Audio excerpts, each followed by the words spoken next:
in my mind, I was always like, I really love this horse stuff. And if I could just make a living, I think I can make a living doing this. Kids grow up in the industry, like even my son, they kind of take the fact that there's that many people there that gather around to watch that for granted. Not succeeding, failure terrifies me. It doesn't scare me. You know what I mean? I do not want to fail. I don't want to let my people down. I don't want to let my son down.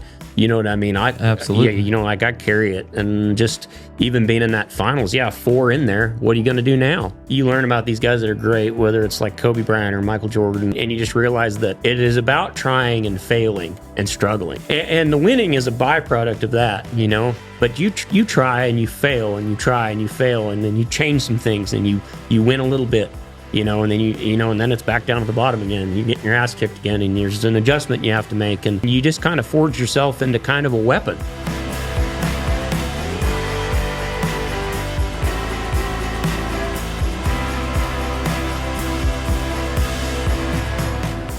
Guys, welcome back to 817. Kenny Platt, how are you doing, my friend? You just come off a incredible show, not to mention an incredible decade, really. You could really break it down, because to me, starting in 2016, it hadn't let up much. It's done nothing, but the fire has gotten stronger. Yeah, no, I'm doing good. I'm doing real good. Now it's been a nice few days, so that's for sure. So absolutely. Yep. Well, man, I'm pumped that you came on. Yeah, I thanks. appreciate you, and you're definitely somebody that I can't wait to. It's good. I hope I don't let anybody down. Well, I don't think you're gonna. That's the best thing about it is to me, you're a black and white guy. Yeah. And I think that's what people love to hear is the truth, or whatever you think is the truth. Yeah. That may not always be. Yeah, it might not line up, but yeah. Yes, sir. Yeah. Exactly. Yeah. But so let's just start at the beginning, Kenny Platt, and tell a little bit about your story. I knew you grew up there in Colorado, and I guess I was born in Milliken, Colorado, which is not very far from where I live now. I live in Fort Lupton, Colorado now, and I kind of my mom kind of got me into cutting. She's always kind of a horse loving type of a person, and she got me started on a really low level, which is where everybody kind of should start. We started kind of at club cuttings and stuff like that, and I lived next door to some people that had cutting horses and had a couple of Australian guys working for them. One of them's name is Andrew Lyons, who kind of got me started and put me on basically my first cutting horse and stuff like that, and kind of just has grown from there, So that's you fell in love. Like, how old would you have been when you started riding? Well, over there? I was thinking about this the other day because Carter's 8, my son's 8, and he is just ate up with it. And I think I was 9, and I didn't really ride a lot until then either. Like, I rode some, you know what I mean? Like, I was always around horses because my mom loved horses, but I didn't ride a lot until I was probably 8-ish. And I'd say at about 9 years old, I really wanted to do this. I got to watch Shannon Hall win the futurity when I was about 9 years old. So I was in 99. Kind of dates me there, but but I watched him win the futurity. We were lucky enough to get to fly down and sat there and watched him win it from way up top in the stands. And I was like, I didn't even know this stuff like this existed. You know what I mean? And kids that grow up in the industry, like even my son, they kind of take the fact that there's that many people there that gather around to watch that and for granted, whereas I was like, it wasn't your life. Yeah, I'd only seen 6 people at a horse show in the stands at any other ones I'd been to before that. So that just little club cuts. Yeah, and it was cool. I mean, Shannon, he won the futurity on Shania C, and I mean, it was electric. People were losing it, and I was like, this is really pretty neat. And to see a cowboy like that go sling dirt, cowboys, you know what I mean, real ones like the real one. Yeah, that's right. Yeah, and I think that to talk a little bit about that, I think that's one of the coolest things about what we do is that you meet people that are legitimate cowboys, horsemen. I mean, whether they rope, like Clay Cherney. I mean, that guy, I'm bringing him up because he's really a real he's a cowboy, mutual friend too. And I mean, he's as good as anybody, and he cut, and his wife cut. They still cut, but I mean, it was you get to be around some people that are for real. And I think that's really cool about Absolutely. what we do. Yeah. Yeah, well, and you said it too. The real cowboy, them are the guys that paved the way for us. Oh right? yeah, no, without a doubt. Even you listen to some of them talk. Like Pete Branch is a good friend of mine, and I listened to Pete talk about horse shows in the early days, and he's like, hell, we'd have to halter. We'd show one in the halter, Western Pleasure, in the pleasure class, and I'd be like, "Are you serious?" And then maybe the calf roping and enter him up in the cut. That's right. Or Terry Riddle before he passed away, and Bill Riddle, like you talk to those guys about when they used to rodeo back in the day, and what they used to have to give for a really good horse and stuff like that. And it's pretty cool to be around that many guys that are that good at the horse stuff. Right. So my heroes are cowboys. You know what I mean? So right. I don't really fall into that category. I don't feel like, because I kind of rope like shit and stuff like that. But I tell you what, though, luckily you can pin one. Yeah, that's right. Luckily you can get control of a cow. I can get one in there and put it away. So. Yeah. Buster used to always say you should ride a better horse before you need to pull that rope down. That's right. Yeah, and he's not wrong about that. And I used to love that because for the longest time I grew up wanting to rope everything. Yeah. But then whenever I got on a good horse, it's like, okay, this is cool. We can just kind of move them in there. Yeah. It's fine. Yeah. Exactly. Yep. Exactly. So Shannon Hall wins the futurity. What does Kenny Platt go home that night thinking? Well, realistically, I've always been, I was a little bit of an average student in school. School was never something that was really, really natural for me. I got public school. Yeah, public school. I got good grades because I had to work at it, and there were some teachers that really, really helped me get through school. But in my mind, I was always like, I really love this horse stuff, and if I could just make a living, I think I can make a living doing this.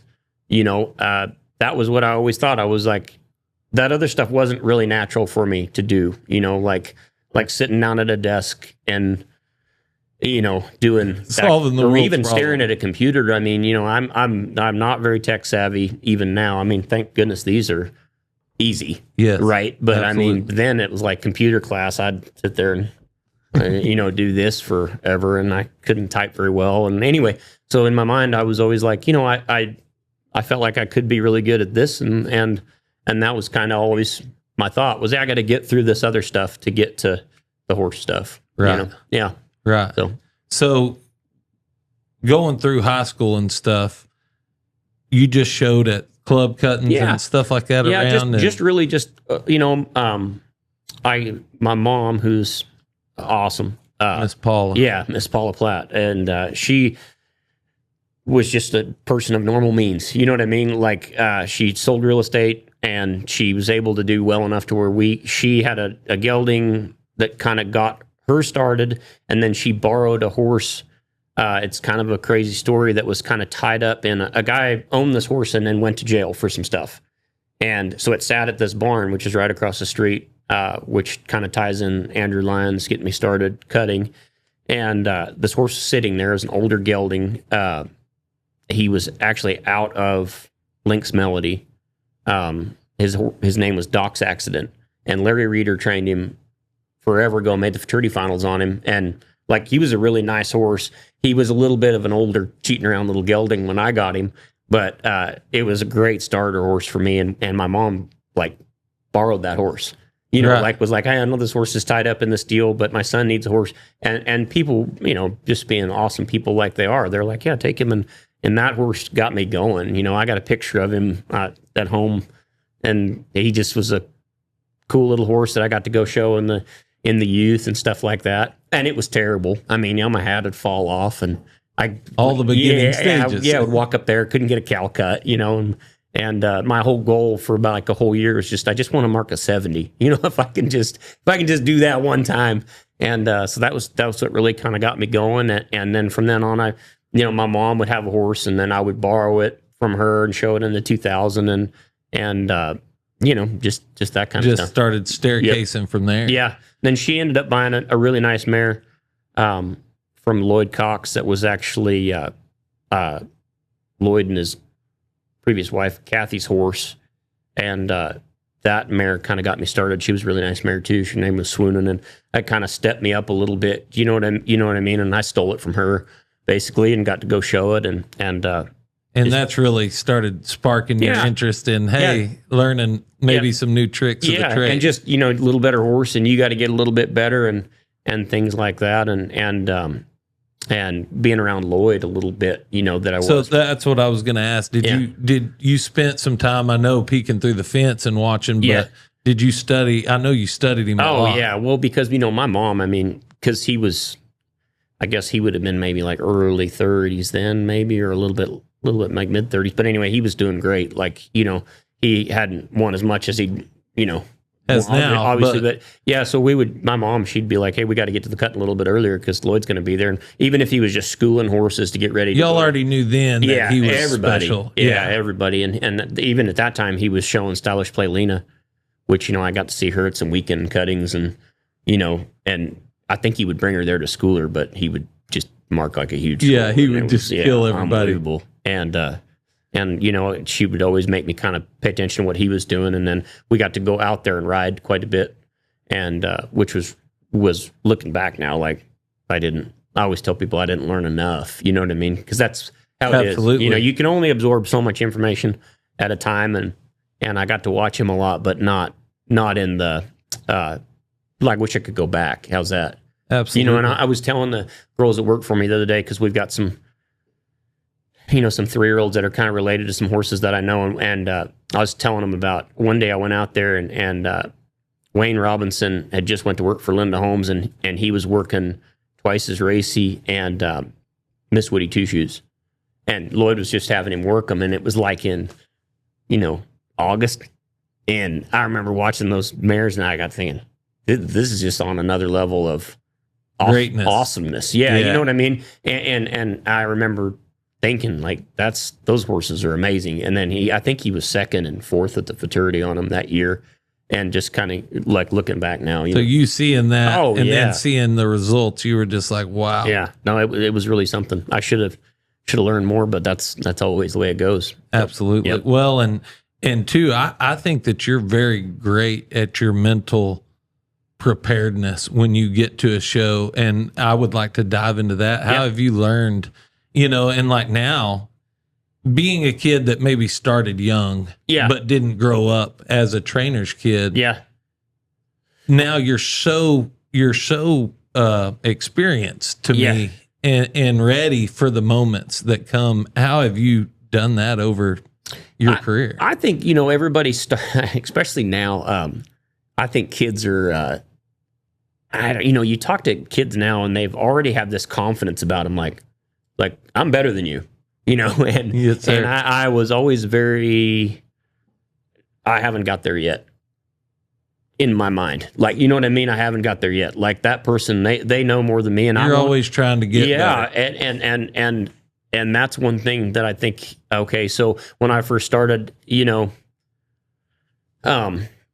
knew I had to start at a low level. I knew I wasn't quite good enough yet. And I started like going to club cuttings and doing stuff like that. And I would go to the weekend shows that weren't very good. And I would have a help horse there, and I'd stick around till the end of the day. And I would help everybody in the 2000 limited rider. And whoever would ask 100%. And I went to little shows that were bad until I just, chipped away and chiseled away at getting good enough to get through runs and getting, stick myself in bad situations that, no one's getting through it. And the cows are really bad. Well, how are you going to execute? How 71 may win the cut today. 100%. And my thought is that if I go and the cows are horrible and everybody before me, has struggled or whatever, and I struggle too, and then the person that goes right after me goes down there and kicks my ass, I want to know why. I want to know how. And so that's still my mentality now, is that I don't, and not like this is nothing personal, but I don't want to leave somebody cattle to go cut. You know what I mean? I want to win, and I don't want to walk down there and cut 3 cows that are terrible and have you go right behind me and cut 3 awesome ones. That, and not because I don't want to see you do good, but because that's a fail for me. And so going to all those shows and learning how to to go execute in the worst possible scenario with an average horse that probably somebody else didn't like and sent to me. Yes. that was that. I just looked at it as an opportunity. You know what I mean? And really, the horses, as you know, because you've been around long enough to see, like the horses I started out with were a lot of ones that no one really wanted. Oh, I remember. Yeah. That's why I brought up 2016. Yeah. That was kind of right after I got in, and I had a little success. Yep. And I was watching every move y'all were making, and I remember you were on that Bay Gildan. Yeah. You remember that in the practice pen? Well, when he was 3 or 2, I guess, that futurity. Yeah, he was 2. Yeah, and I was working him, and I had like 2 hands on the reins, and you're in there, and I was like, I don't know what it is about this horse, but I there's something this horse does that is really good, and I'm like, I will never forget you saying that. Well, I ran him around, and then fast forward, the next year, I remember seeing it later on, like at the BI or Yeah. something. And I'm like, that's that same. Yeah. I had that same thought of you did when you seen Lloyd's. Yeah. I was like, wait a second. Yeah, thanks. It's different. Yeah, he that horse, Mom Stylish Player. Yeah, he was unbelievable, and he taught me so much about because that was the first real one I had, other than like I had Ruby CD in 2013. Some good horses, yeah, and absolutely. some leading up to them, but that horse, he was different. He's a winner, you know what I mean, and he made me train him. I mean, he was wild and kind of squirrely and funny about a cow, cowy but not cowy, and he put me through every pace of the process. That we didn't get to skip anything, and then he'd make me scratch my head a little bit even then. But when he got good. He got good, and he was another one. Like, how many championships you win on him in Coliseum? 2, and then I came back and had a little trouble on him, like you do sometimes in his 5 and 6 year old year. But I was able to make some finals and do. Absolutely. But there was a lot of other places. That you won. Yeah, I was just talking about Fort Worth. Yeah, you won a lot on him. He was unbelievable, and he really taught me how to win because he was no different than the other night. In the 5 and 6 year old deal, going last, I could go last on that horse, and all I needed was 3 cows that would stay out, would let me cut him. Yeah, if those cows would walk out there and let me cut him, they were in trouble. Had a chance to win, and so it always. I remember one time I showed him at the Bonanza when he was 5, and I went third to the end or second to the end, and I cut this red cow, and I get it cut perfect, and it tries to do everything other than like throw a kitchen sink at him, and he just mops this cow up, and finally it just gives up and turns away, and I quit, and Paul Hansman the next day, he's like, what made you think that red cow was good? And I said, well, it was fresh. that's it. Nobody had cut it. So, but that was how simple that horse, you could keep it with him, because he really was that good. He was a winner. Which that is impressive too, because the other night you can only show 4 horses for the people that are listening. In the Super Stakes and at the Derby, you can show 2 5-year-olds and 2 6-year-olds or whatever the rule reads, but you can only have a max limit of 4. Yep. And Kenny made all 4 back to the finals, which is an amazing. That is 3 runs per horse that you have to get through pretty flawlessly. I'm not going to say flawless, but flawless. Yeah, kind of get it on. You have to 3 rounds, and they're the best horses in the world at that age, and to me, to do that on 4 horses 3 times on each of them just to get to the finals, and then walk away with first, second, and then them other 2 not far behind. Pretty impressive. You won a little over 200,000. Yep. Yeah, that was. I mean, I don't really even, like. You don't this deal, like, you don't look back much, or right, you know what I mean, like it's always, this is kind of a what have you done kind of lately type of a business, so you kind of condition yourself to be that way, but yeah, I that kind of set in after that was all over. I was like, that night of the semifinals, getting all of them in there, I was like, holy shit, like that really well is. And 2 on LBR Hingham, an awesome young sire that we've got to see you win just this year, several other cuttings of our big cuttings, but since the futurity, we've all known he was special. You've won several other events on him, and maybe had some tough luck at some of them earlier events, but now to see that horse is so dominant and so special to our industry because he is an outcross. and I truly believe it has the talent to do Oh man, what we need him to. You know, no, he's just an incredible individual. I mean, there's just no really other way of putting it. You know Yes, what I mean? sir. That horse, he just wants to win so bad. I mean, it means the world to him when you're out there. You can just feel it in the bridle reins. You know what I mean? And that was some of the trouble I had early on with him, was he just was so feely and so electric and cowy that it took a little bit of time to get that Settling. get the consistency out of him. But now he's just like a warrior. You know what I mean? It is amazing to watch. And I was a little bit, I didn't really know he had that in him until kind of the end of his 4-year-old year, when I started getting him in some sticky situations on those steers out in Vegas. Yeah, in I'll never Vegas, forget. yeah. We could all see you change with him. Yeah. Yeah. And it was like, Yeah, you'd drive one up there, one of those steers, and you know, for those listening or whatever, steers will get close to you and throw some fakes at you because they're older and they're steers. And that horse, I mean, the way he handled it, he just really changed. Just like made him comfortable. Oh man, and he's like, I got this. Yeah, he's fun. That's the most fun I've had. You know, showing has been like him and Too Hot to Tag, and then to be reserve on the gill that you won the futurity on. Yeah, that horse. It's pretty impressive. Yeah, thank you. Yeah, those horses like that, I always say, like, they're just show horses. They just want to win, just bad. You know what I mean? It means a lot to them. Yeah. Well, and to the other night, let's dive into what's your thoughts when you're on top of the leaderboard, and you're sitting there going, okay, yeah, the only person that can beat me is me right here. And to me, having a horse that you can, 4 of them, realistically, that you could walk down there and do it on, like, obviously LBR Hingham is in a realm of his own. Yeah. But there's only a handful of those that you get. And boy, you've got a barn full of them right now. And how is that managing? Because it's not just make it like me. I showed 2 4-year-olds here. And I know how much work it takes to get through there on 1 horse or 2 horses. You're doing it on a whole handful of horses that are. I think that's what when you kind of go back to like the mental part of it for me is like, you know, I and I hope people believe this when they hear it, but I don't want to let anybody down. You know what I mean? Those people, like Don Ham sent me that stud.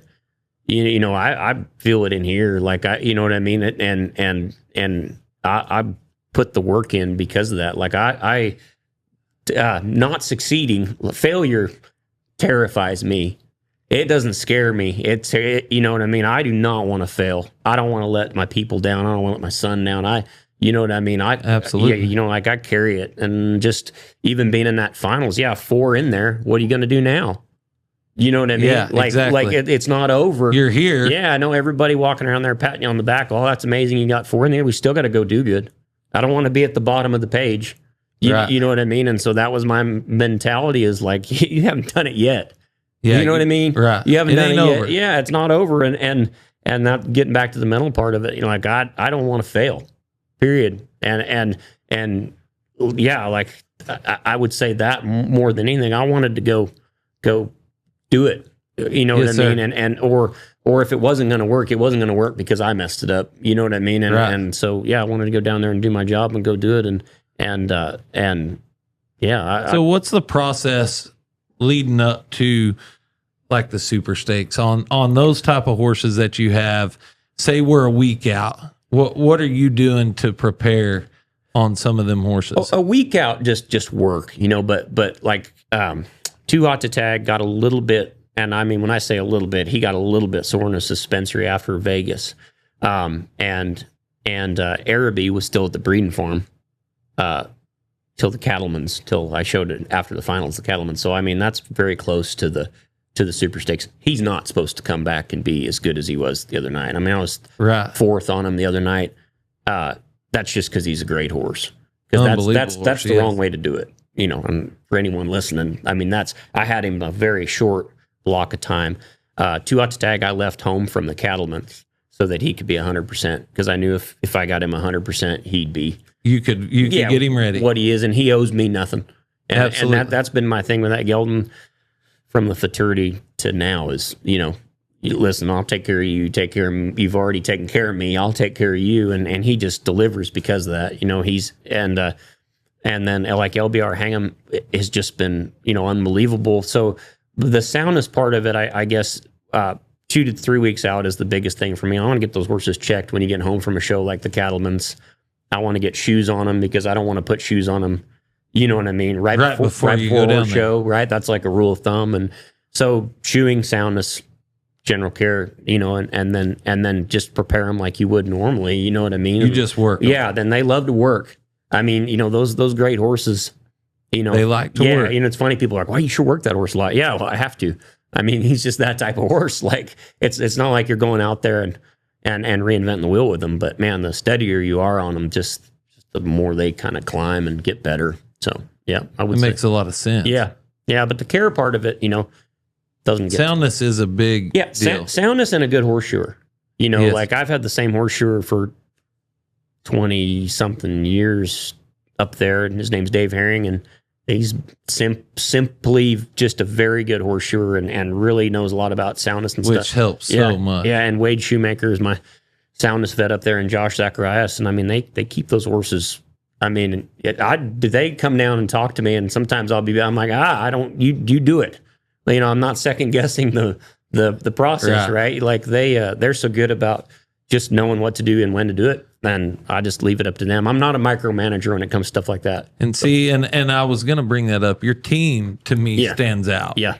And always has to me for a long time. But the girls that run your team and two, even your owners, I feel like you have a great set of owners that I enjoy seeing, like you enjoy seeing them win. Yep. And just like this LBR Hang'em and Don Ham and Solo, you enjoy seeing those people win because what they're doing not only for you and me, but for our whole industry. Oh man, and that's exactly right. And even like Robert Turgimba being third in the 4-year-old on that horse. Bob is so awesome. And I raised that horse, and that guy's had horses with me since 2010.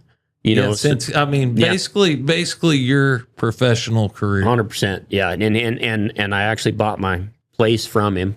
He owner carried my place for me, and he's just been extremely loyal, good and bad, thick and thin. That guy's. Which, listen, that goes back to teamwork. 100%. Yeah. Because we're all going to go through bad times and good times, and I love Paul Hansman said the other day. He said, "Don't make the good times so good that the bad times are so bad." Yeah, right. Yeah, I love that. Yeah. No, that's don't let the highs get too high and the lows get too low. That's what Tim Smith told me one time, and it's true. But yeah, and my team at home, the girls that work for me, they're great people, and I try to put people in a power position and trust them and try to kind of grow with them. You know what I mean? And that way they know it's on them as much as it's on me and stuff like that. So accountability. Oh yeah, accountability, and just got to get the right people and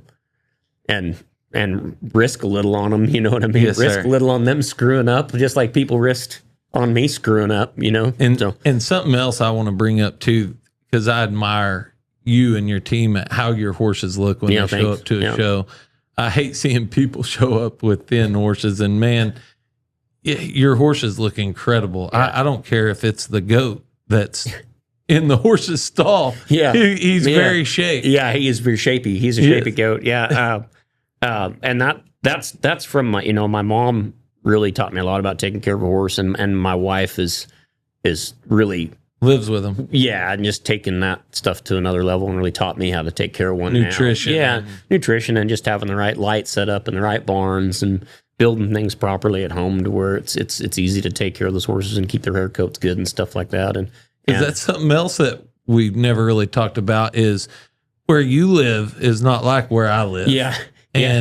And how do you get through the winter months after the futurity and even sometimes before the futurity? Yeah. Well, it's just more about like we've got just a great setup there now. The barns are heated and stuff like that. But my wife has always got the timers right on the lights at home and always blanketing horses. And we fill up that propane bottle a lot that goes to those two barns to keep the forced air heaters working. And, this year it was really pretty warm year. It's kind of been comparable to down here, so it hasn't been that bad. But but you know, you just get used to doing it. And yeah. And it's not as bad as what people think. Like, I don't live on Vail Pass. You know what I mean? Like, where we live is kind of more plainsy type country, and it's not as, Yeah, but it still gets cold. I've seen plenty of Snapchats with the snow drifts, and I'm like, oh, working outside, are you? Yeah. You know, it's definitely a little colder climate than down here, that's for sure. So, yeah.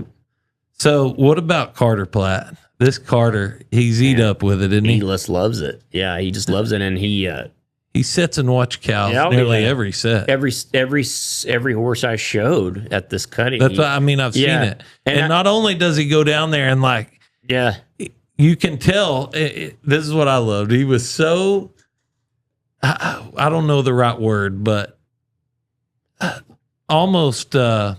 What's the word I'm looking for? He was so polite about it to know that this was your moment and a big, big moment. Yeah.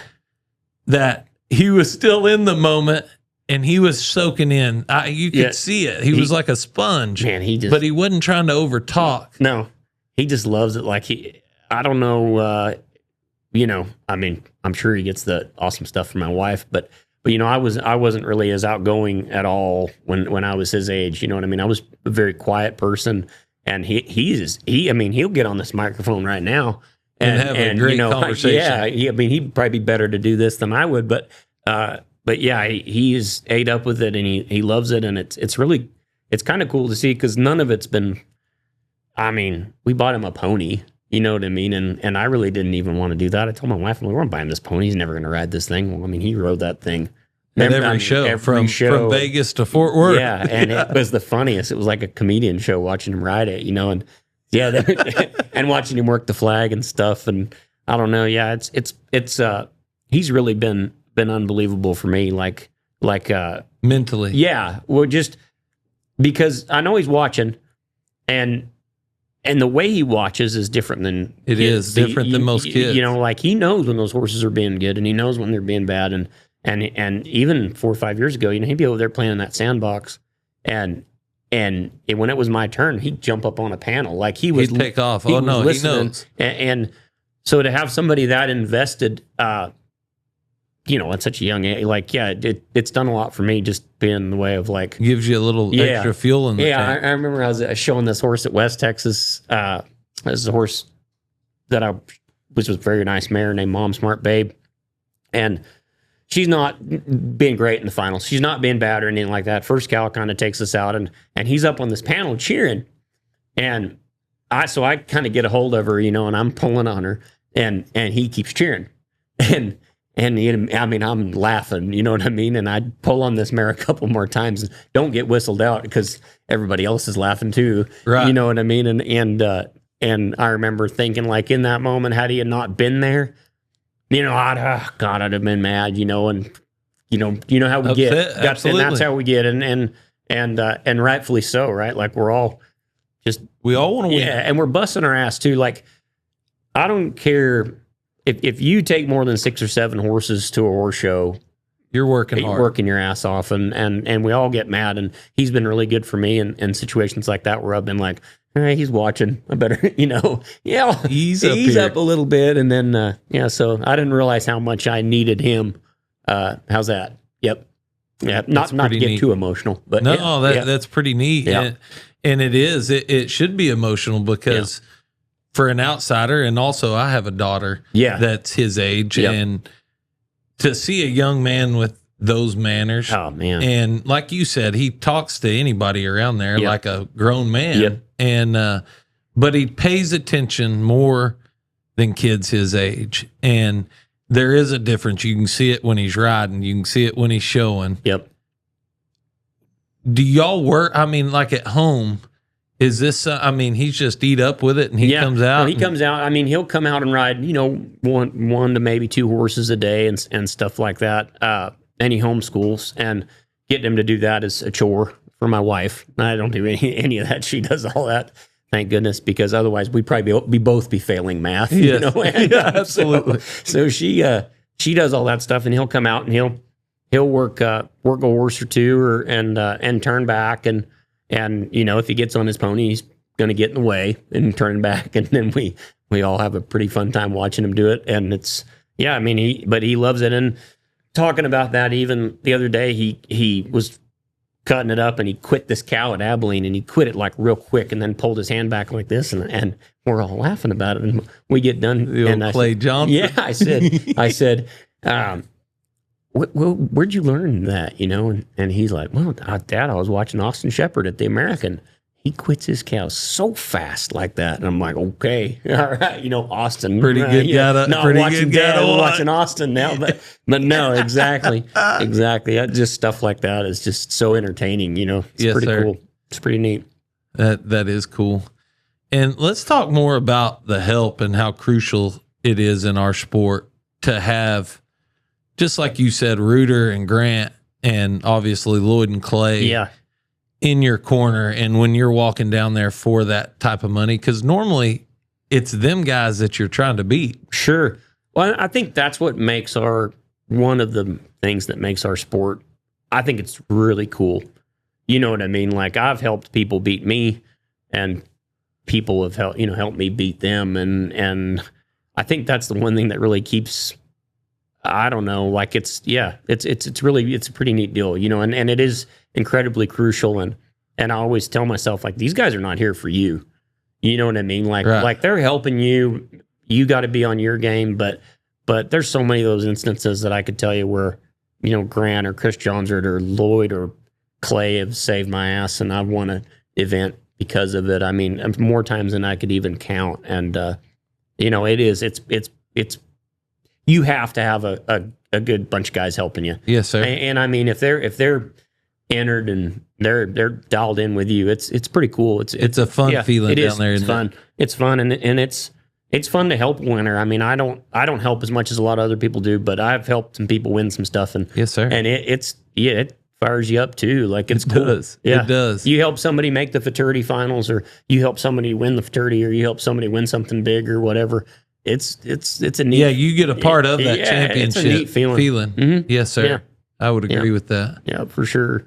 So, and like I said, I think that's really cool that it is that way, though. I think that keeps us all from, hating each other like a lot of other disciplines where they're like, the hell with that guy, like. Absolutely. You're kind of all a part of it. Well, and that's what makes NCHA kind of a big family. It is. I mean, it's like you pull into the Fort Worth right now, there's liable to be a mob of kids on scooters. Sure. And just cruising around. And you're friends for life with a lot of these people. I mean, they are life. I mean, that's the other thing. We go from one cutting to the next pretty quick. Yeah, no, it's cool. I mean, I'm this stuff's given me, a life that I'd like, you know what I mean? I've never been the type of person to think to myself, I could have done anything.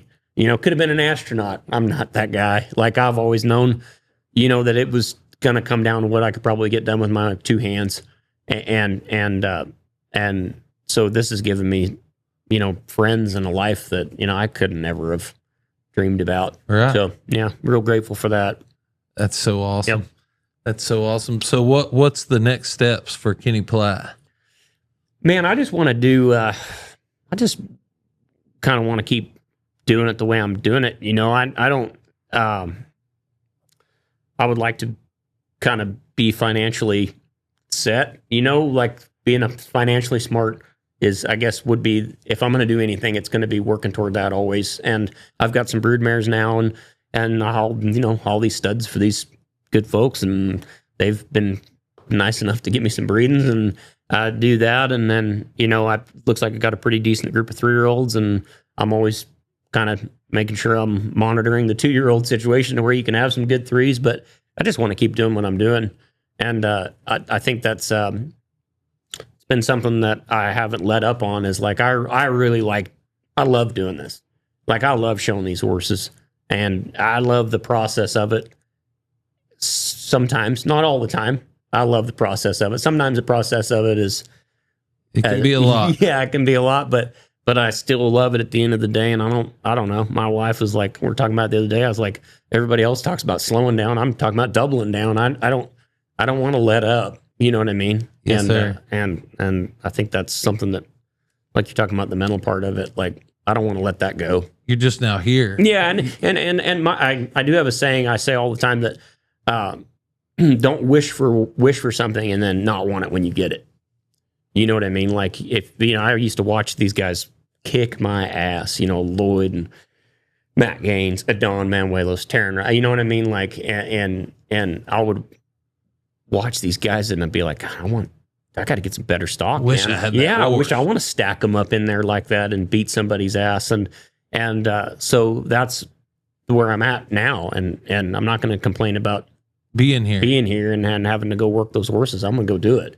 You know what I mean? And make the most of it. And when I'm tired of it, I won't do it anymore. But there won't be any griping in the meantime. Right. For sure. So, well, that's what's fun to watch. I know from the stands is it is fun to watch whenever you're working that many horses when you slide into the practice pit and you're working 4 priorities for the finals. Yeah, sweat rolling off, and LBR hang 'em. Yeah, Araby. Yeah. All them horses you're gilding, and and now they're raising the cash. Like, oh yeah, like that's fun to watch you work those horses and prepare, and you can tell that you're like, there ain't no slowing down to me. Let's get to the next one. It gets me jacked up, man. Like even coming down before I came down here, I was working them out. The rain on the weather's just perfect, and like, you just have some mornings like that where it's like the temperature's perfect. You got some fresh cattle to work, and I'm driving off on those studs, and I mean they're just mopping it up, and the cows are perfect, and you're thinking, I'm like, God, I mean, you're feeling it. Yeah, like how does it get any better than this?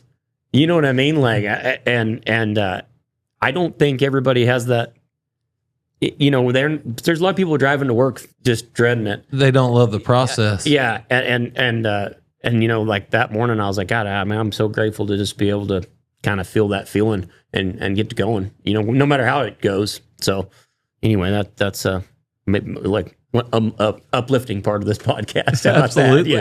Yeah. Well, and I think that's something that everybody that does it at this level, if you don't find that, then you won't be at this level, because those are even showing up to the cut and getting back to your friends and stuff like I look forward to that anymore too. Like, yes, sir. Like Taryn and Grant and Reuter and you and just Lloyd, who's always got something smart ass and funny to say, and Clay Johnson, who's just never lets up. Yeah, I mean this podcast that he did the other day, like. He Unbelievable. He is that guy. He is the guy. And being around those people and I mean Clay and I, we have a blast just giving each other shit all the time, and just getting to come here and be that with family. Yep, it's pretty awesome. Yep, it's pretty awesome. That's for sure. That's awesome. Yep. Well, if you had one thing that you could tell the world or leave them with, what would it be? One saying, one quote. Oh man, I mean, and you got time. You don't have to just. I think that so much of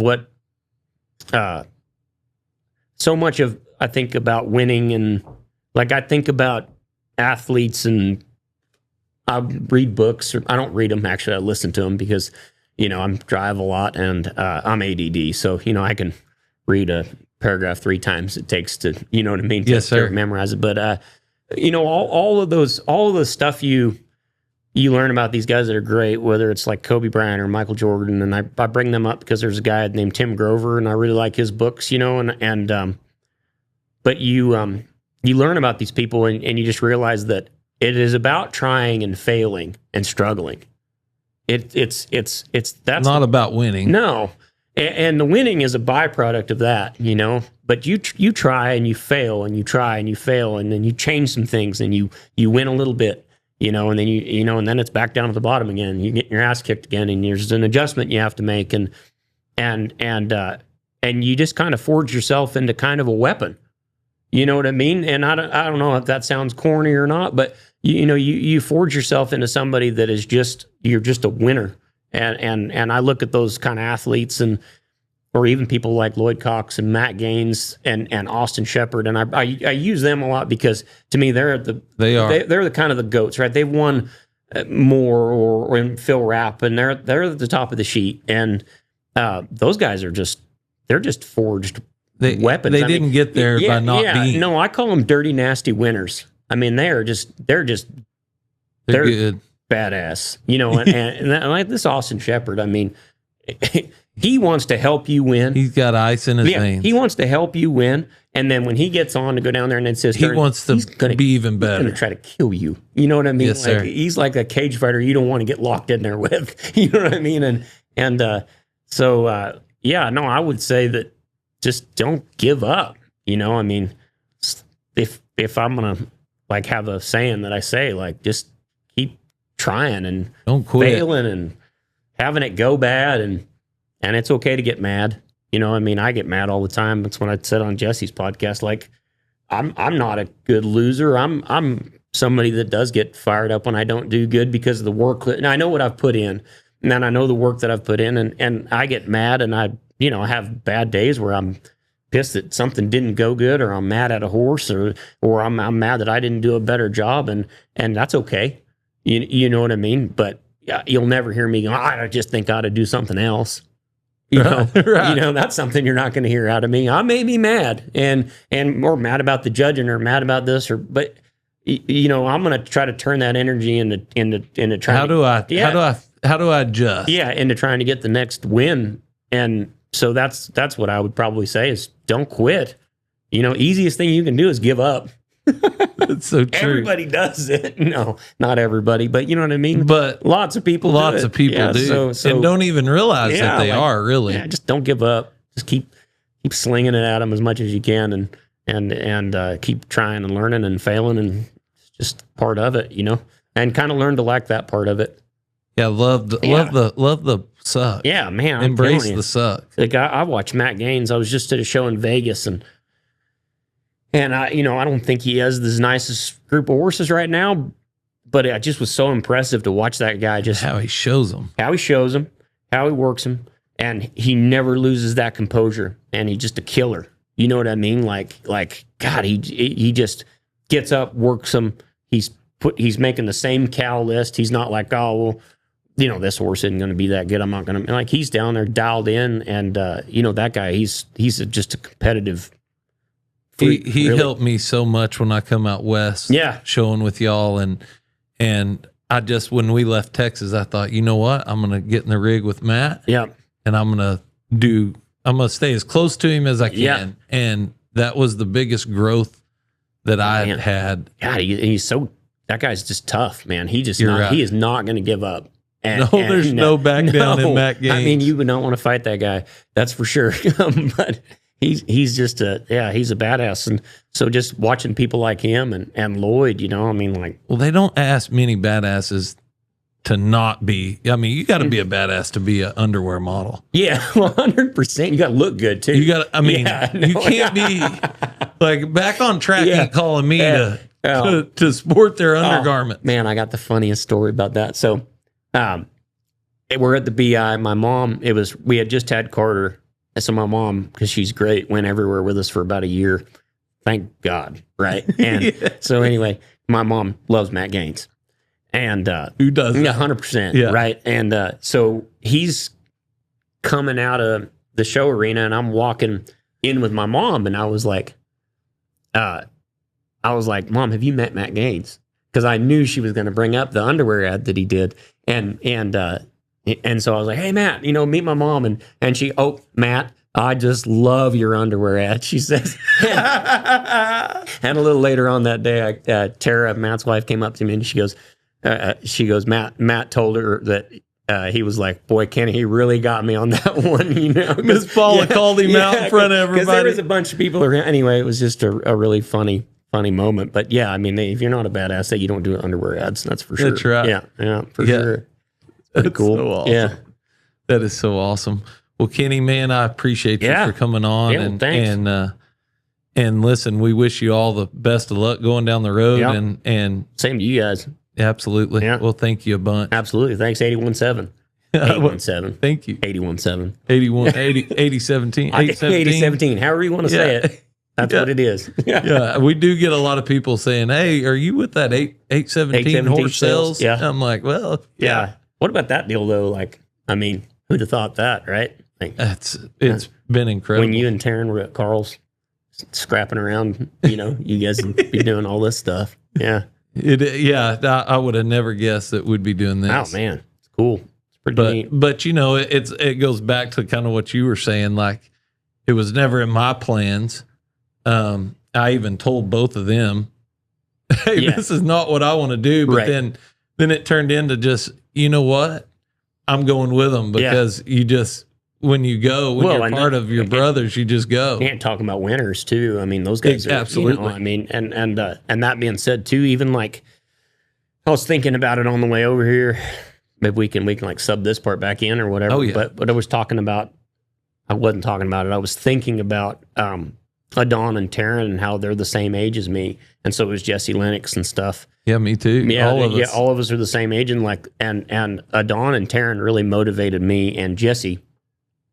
Jesse was rolling with Alice then, you know, and he had some pretty good stuff he was showing, and he was doing really, really good. And Adon was already like showing 30 million horses and going everywhere. And Taryn had won the fraternity, and you know, I'm out there welding pipe together at my place, just like, God, I gotta get where those guys. You gotta catch up. Yeah, and so that was a really good thing for me because I'm like, they're the same age as me and they're doing better. Motivated. Yeah, they're doing better, and I was like, you know, I gotta get there. I you know, and I always think about that, and because they still are great. That's crazy you say that because I say the same thing. Yeah. I knew Taryn and Adon, and when I didn't know Adon in the cutting world. Yeah, I knew him in the rodeo world, but then when I realized.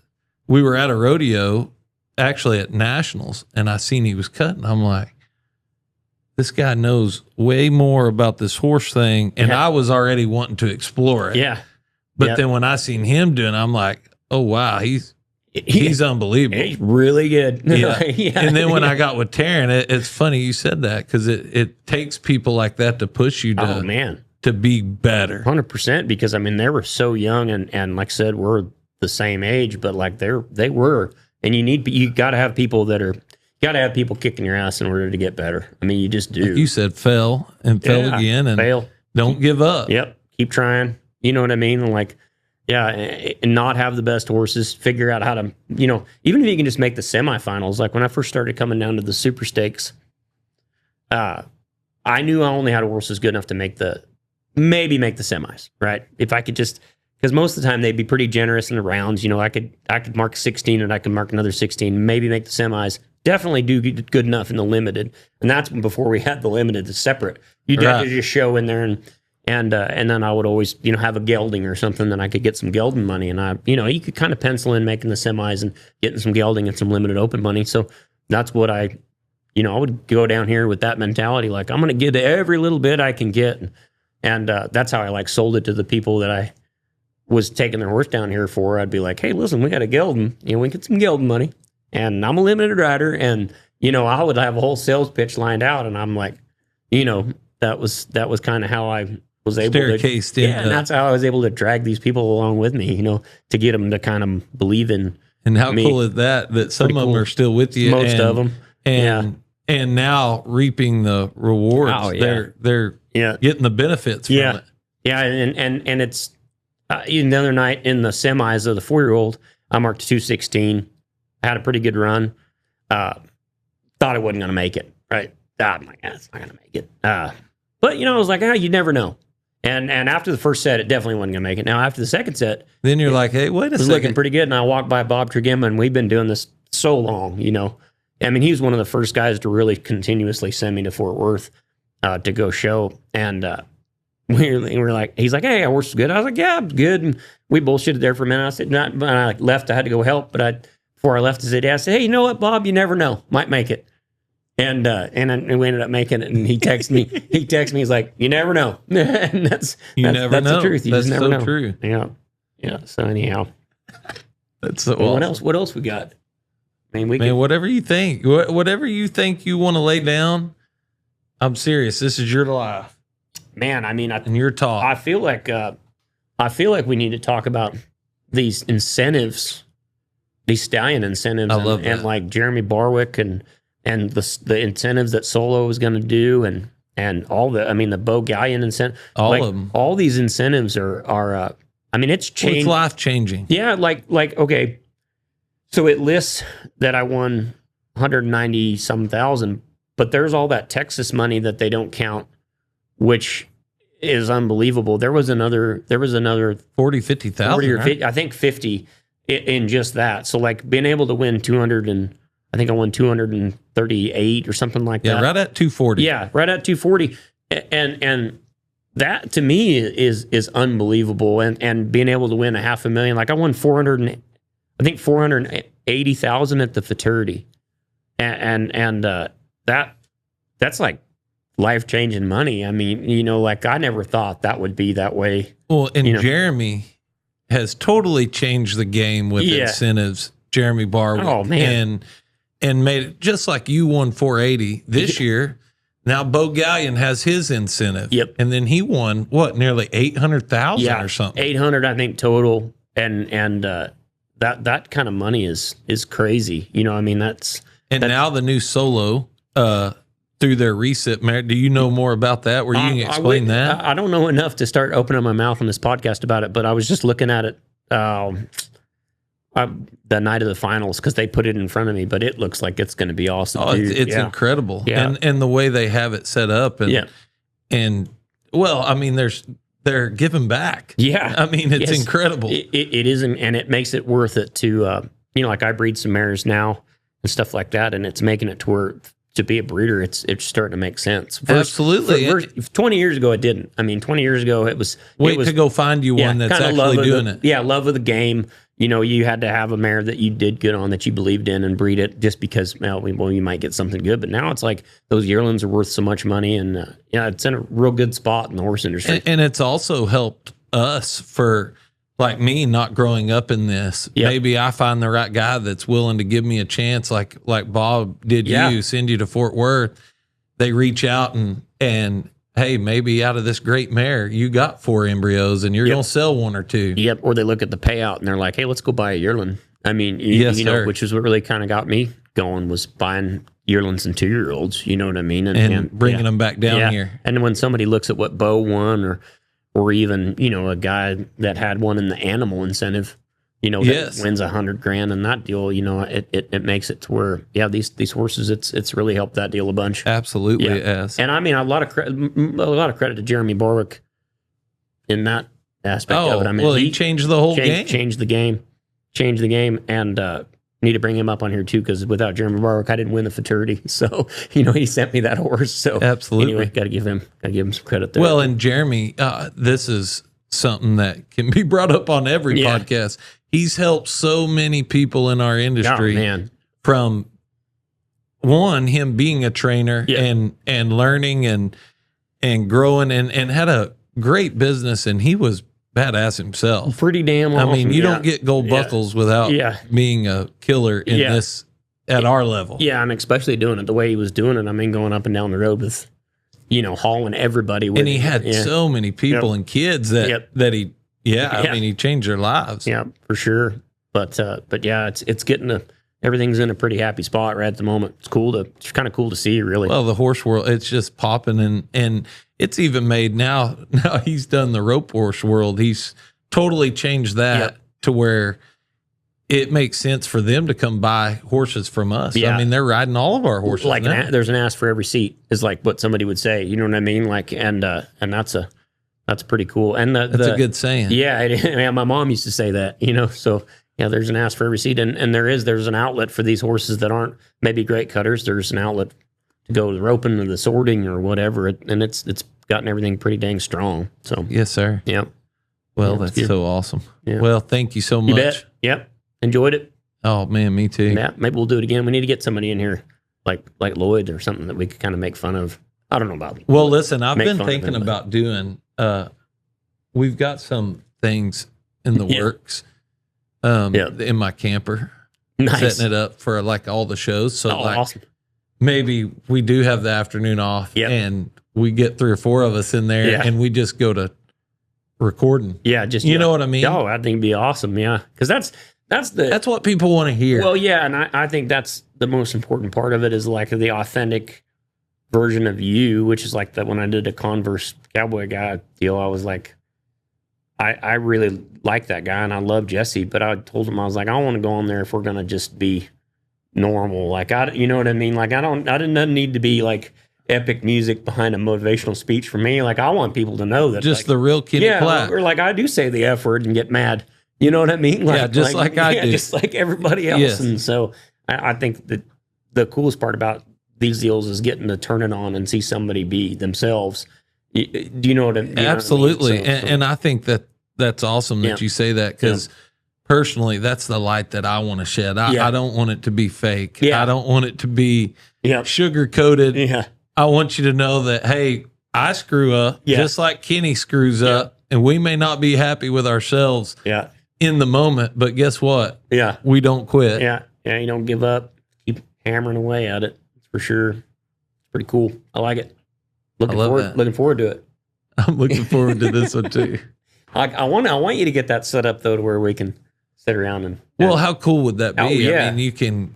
It's just like a post game deal. You know what I mean? In the moment, because that's the best stuff. Like listening to like Charles Barkley and those guys just give each other shit is so funny to me. Well, and especially right after, like the other night, right after the win, if we get several of us that were in them finals, and obviously you got crowned, but the fun stories are going to be over here in the audience. No, for sure, it'd be cool, be pretty neat. Yeah, I love it. Well, make sure to tell Carter and Beck we said hello. Yep, we'll do it for sure. And let's finish out the Super Stakes. Huh? I agree. 81.7. 81.7. Thanks, Kenny. You bet, buddy.